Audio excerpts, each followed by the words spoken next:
Hi, I'm Bill Hite here in the School District of Philadelphia, and this is counting spring break, the sixth week since we left school back on March 15th. And this is the first week that we have completed teacher-led enrichment and review. And the reason it's the first week that we've completed teacher-led enrichment and review is because we had to ensure that all of our young people in a large urban district like Philadelphia that has pockets of poverty, significant pockets of poverty throughout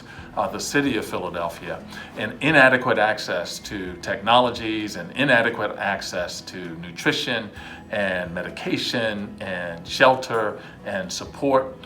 We had to ensure that we were first taking care of many of the basic needs of our families, making sure that they had meals. We've now surpassed the 1 million meal mark by providing meal distribution sites at 49 of our school facilities. And then we moved to providing technology so that all of our young people had access to the digitized content that we were developing. Before all of our young people had access to the digitized content, we had to print packets, and we made those packets available at the food distribution sites, but that was unequal distribution based on who was able to get to one of those sites. We had some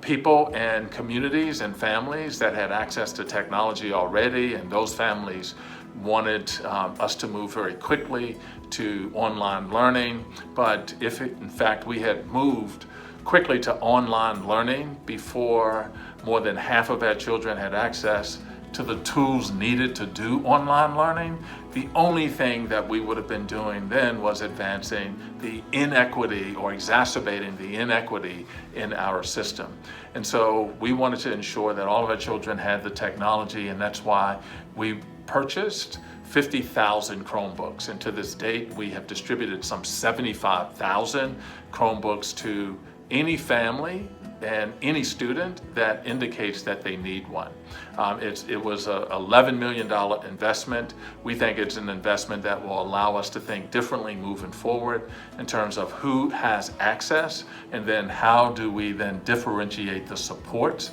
needed for young people and move away from many of the place-based decisions that we have made in the past, but move instead to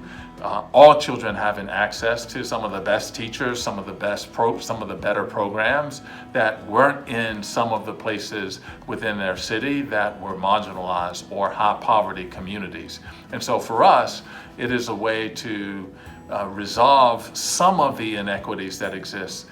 in cities like Philadelphia, but it was also an opportunity to advance the ability to have more access, more opportunities by our young people. And we wanted to take the opportunity, although it was presented by a set of challenging circumstances working through this pandemic, we wanted to extract out of that an opportunity to advance